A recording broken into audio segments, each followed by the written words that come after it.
Irei falar sobre o artigo 303 do Código Penal Brasileiro, que trata sobre peculato mediante erro de outrem ou peculato estelionado.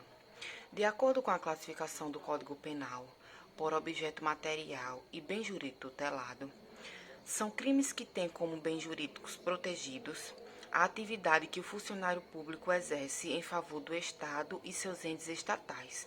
Abrange toda a atividade funcional do Estado e dos demais entes públicos, trazendo o Código Penal uma gama de delitos voltados à proteção da atividade funcional do Estado e seus entes. O crime de peculato é um crime que consiste na subtração ou desvio de dinheiro público ou coisa móvel apreciável para proveito próprio ou alheio, por funcionário público que os guarda ou administra, com abuso de confiança pública. Já o crime de estelionato é crime contra o patrimônio, definido como obter para si ou para outrem vantagens ilícitas, trazendo prejuízos alheio, induzindo ou mantendo alguém em erro mediante qualquer meio fraudulento. Bom, dando continuidade à fala de Laís na parte introdutória, temos agora onde está localizado o artigo principal, objeto desse trabalho, que é no capítulo 1 do título 11 da parte especial do diploma repressivo, peculato mediante erro de outrem, artigo 313 do CP. Passando o slide, vamos ter os tipos de peculato, que eu acho bom deixar em ênfase que não só tem o peculato mediante erro de outrem. Temos o peculato apropriação, que está presente no artigo 312, caput, primeira parte. Temos o peculato desvio, que está presente no artigo 312, caput, segunda parte. Peculato furto, artigo 312, inciso 1º. Peculato culposo, artigo 312, inciso 2º. E o objeto principal desse trabalho, peculato mediante erro de outrem, que também pode ser chamado de peculato estelionato. Como Laís deu no início desse trabalho, ela falou o peculato separadamente de estelionato, justamente por essa situação de o peculato mediante erro de outrem poder ser chamado também de peculato estelionato. Se passarmos aqui para ver, o estelionato ele é obter para si ou para outrem vantagem ilícita em prejuízo alheio, induzindo ou mantendo alguém em erro. Que é justamente isso. Se uma pessoa ela age em erro, mas não foi a intenção dela, e outra pessoa mal intencionada vai lá, funcionária pública, e mantém o erro daquela pessoa, ela é uma funcionária pública que está cometendo um crime de peculato mediante erro de outra pessoa. Por isso que gera o estelionato, porque está mantendo aquela pessoa em erro. A gente pode dar um exemplo simples de, por exemplo, uma licitação fraudulenta de comprar móveis novos para a prefeitura de Caruaru, por exemplo. Uma pessoa vai lá, tem sua empresa, vai entregando os papéis a uma pessoa, achando que é o encarregado dessa situação, dessa licitação. Aí essa pessoa entrega a pessoa errada, e essa pessoa que é entregue, ela é funcionária pública, só que ela vai lá e não entrega todas as licitações e dá como ganha a licitação de um determinado amigo, que não é funcionário público. Aí digamos, essa funcionária pública, ela vai responder por peculato mediante erro de outrem, por ser funcionária pública e por estar induzindo a pessoa a manter-se em erro. Já o amigo dessa pessoa, que não é funcionário público e está querendo entrar nessa licitação com vantagem indevida, ela não responde por peculato, ela só vai responder por furto, por não ser funcionária pública. Inserção de dados falsos em sistemas de informações. Está previsto no artigo 313-A do Código Penal, que assim dispõe: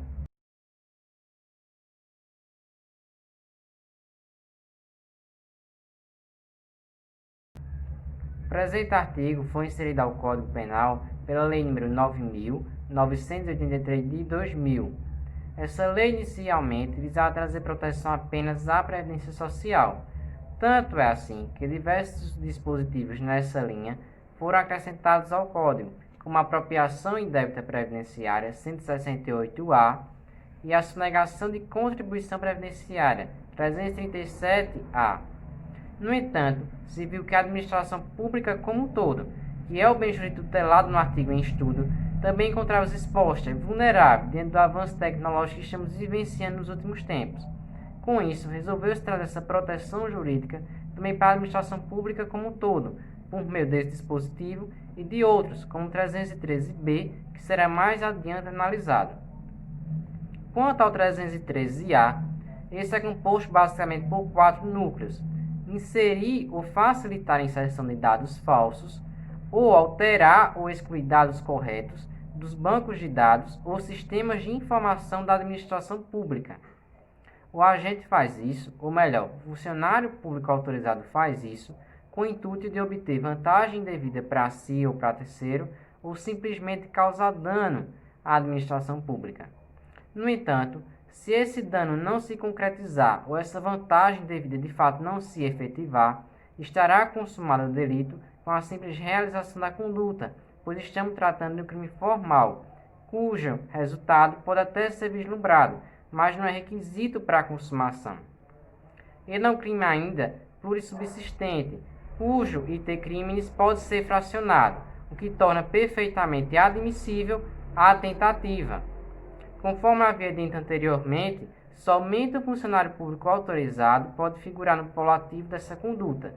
Assim, se um funcionário público não autorizado vier a praticar esse delito, deverá essa conduta se adequar ao artigo 29 do Código Penal no concurso de pessoas e, não sendo possível essa adequação, concorrerá esse para outro delito.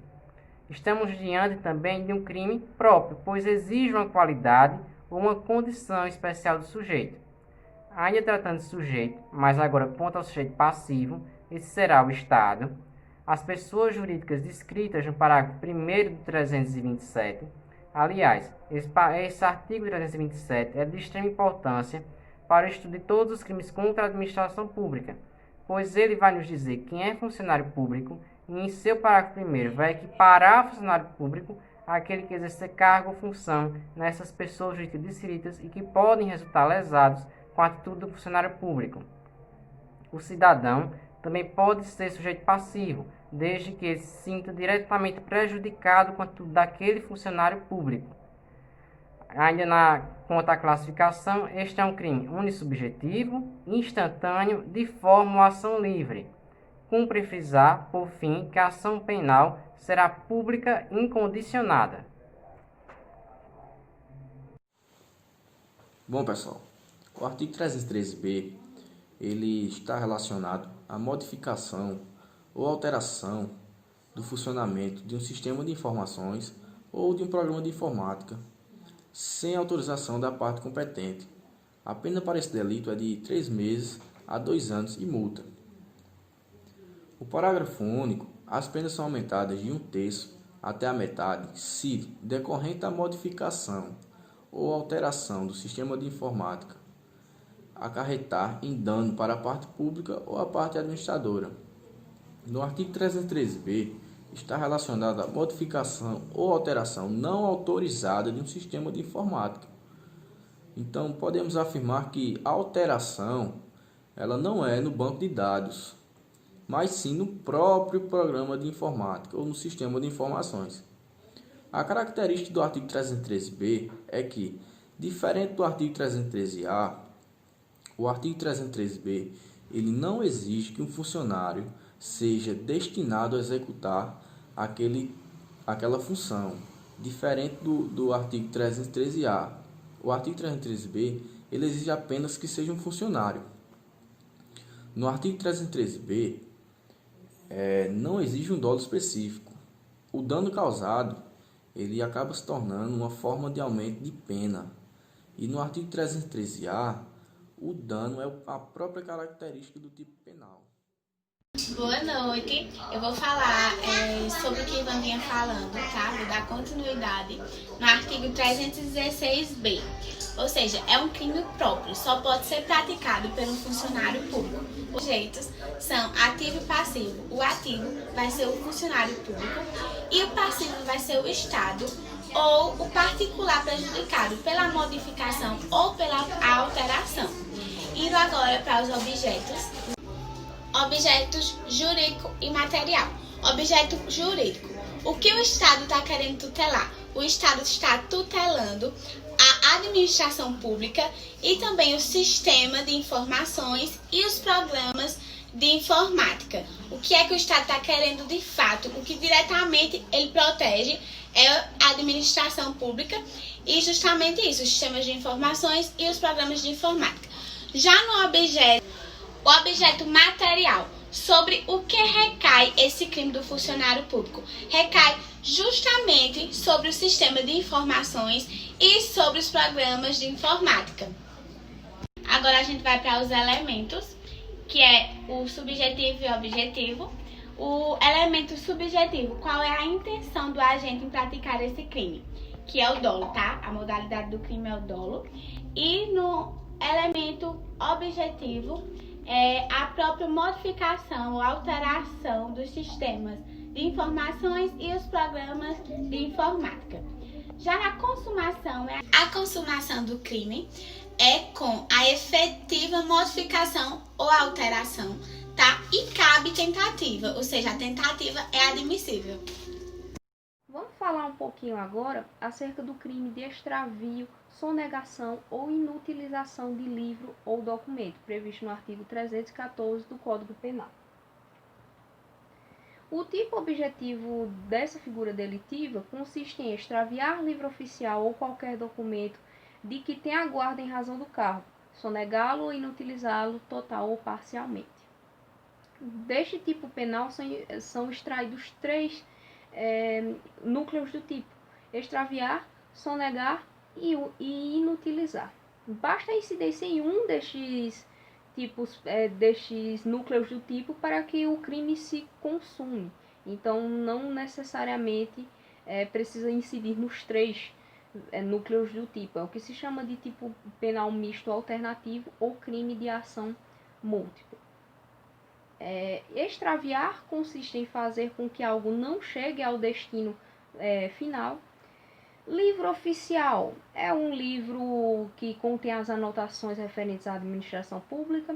Documento, a sua definição está prevista no artigo 232 do Código do Processo Penal. Em razão do cargo, o agente deve estar sempre atuando em razão do cargo nessa figura delitiva, senão é outro crime. Sonegá-lo, sonegar significa esconder, ocultar. Inutilizar seria destruir, tornar inútil. A pena combinada abstratamente pelo legislador é de 1 a 4 anos de reclusão se o fato não constituir crime mais grave. Então se trata de um crime expressamente subsidiário. O tipo subjetivo é doloso. O extravio, sonegação ou inutilização de livro ou documento deve ser consumado na modalidade dolosa, seja o dolo direto ou seja o dolo eventual, ou seja, significa a consciência e vontade na realização da conduta.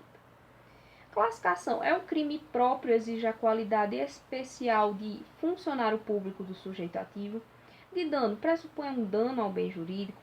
É formal, se consome independentemente da efetiva lesão à administração pública, basta o extravio, a sonegação e inutilização. É de forma livre, pode ser consumado de qualquer forma. Ele é comissivo, exige uma conduta. Ele é instantâneo, a consumação dele se dá de uma vez só, diferentemente de um crime permanente. E ele é unissubjetivo, basta um único indivíduo para consumar essa figura delitiva. E ele é plurissubsistente, porque o iter criminis pode ser fracionado. O sujeito ativo deste crime é o funcionário público, já que se trata de um crime próprio. Ainda mais, esse funcionário deve estar atuando em razão do seu cargo. O sujeito passivo, primariamente, é o Estado, E, secundariamente, é o efetivamente prejudicado. A consumação desse crime se dá com mero extravio, sonegação ou inutilização, ou seja, trata-se de um crime formal. E a tentativa é plenamente admissível, tendo em vista que estamos diante de um crime plurissubsistente. A ação penal é de iniciativa pública incondicionada. O Ministério Público promoverá a ação penal independentemente de requisição do Ministro da Justiça ou de representação do ofendido. E admite suspensão condicional do processo, o que quer dizer que é um crime de médio potencial ofensivo. A Constituição Federal preceitua em seu artigo 37 princípios de estatura administrativa governamental, evidenciando a necessidade de seguir os deveres de legalidade, moralidade, publicidade e da eficiência. A atividade do administrador público, portanto, é limitada a uma série de princípios que, se não forem observados, importarão uma série de sanções de diversas naturezas, como administrativa, civil, penal, entre outras. Os atos decorrentes da atividade do administrador do Estado, portanto, só será válido se forem praticados de acordo com a lei, uma vez que não se aplica ao funcionário público a mesma liberdade aplicada aos particulares, prevalecendo a regra da indisponibilidade do interesse público. No entanto, o modo de empregar o jeitinho brasileiro na administração pública tornou rotineira a malversação de rendas ou verbas públicas.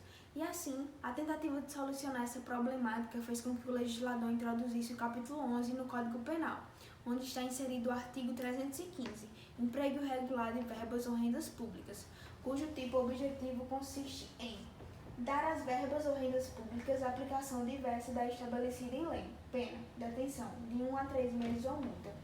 O verbo dar corresponde a uma ação no sentido de empregar, destinar, fornecer.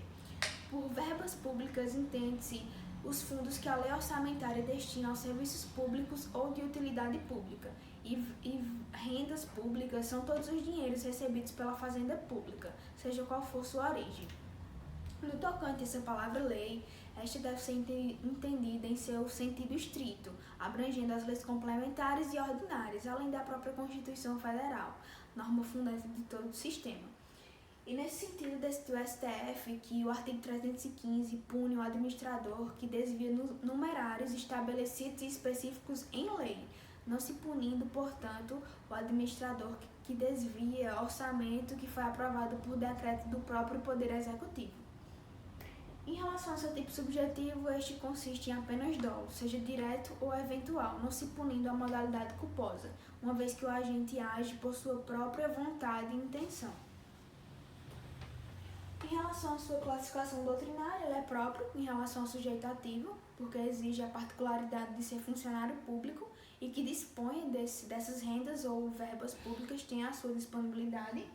Em relação ao sujeito passivo, ele é comum, uma vez que não somente a administração pública figura no polo passivo do crime, como também qualquer pessoa física ou jurídica diretamente prejudicada com crime.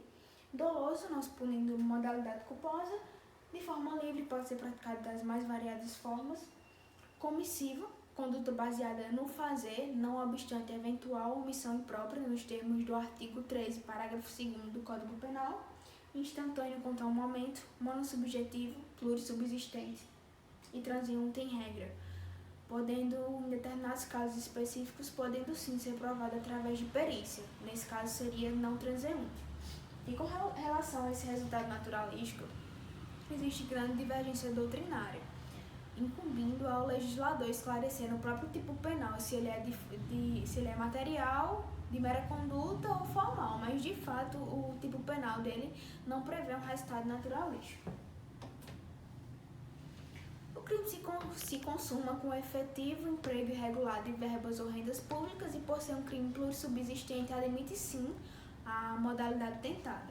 Em relação à sua causa especial de aumento de pena, temos aqui uma situação majorante do tipo penal, cujo parágrafo 2º diz o seguinte: a pena será aumentada da terça parte quando os autores dos crimes previstos neste capítulo forem ocupantes de cargos em comissão ou de função de direção ou assessoramento de órgão da administração direta, sociedade de economia mista, empresa pública ou fundação instituída pelo poder público. Sua ação penal é pública incondicionada, de autoria do Ministério Público, uma vez que não existe qualquer requisito para seu exercício, e vai poder ocorrer a suspensão condicional do processo ou a transação penal, devido à sua pena máxima combinada em abstrato e como prevê o artigo 89 da Lei 9.099 de 95. E, por fim, é de fundamental importância diferenciar o peculato do emprego irregular de verbas ou rendas públicas. No peculato ocorre o desvio de dinheiro público para proveito de particular ou de terceiro. Aqui não. O desvio ocorre da administração pública para a própria administração pública, como alguns autores gostam de conceituar que a administração pública ela perde e ganha ao mesmo tempo, ao contrário do peculato. Pode parar.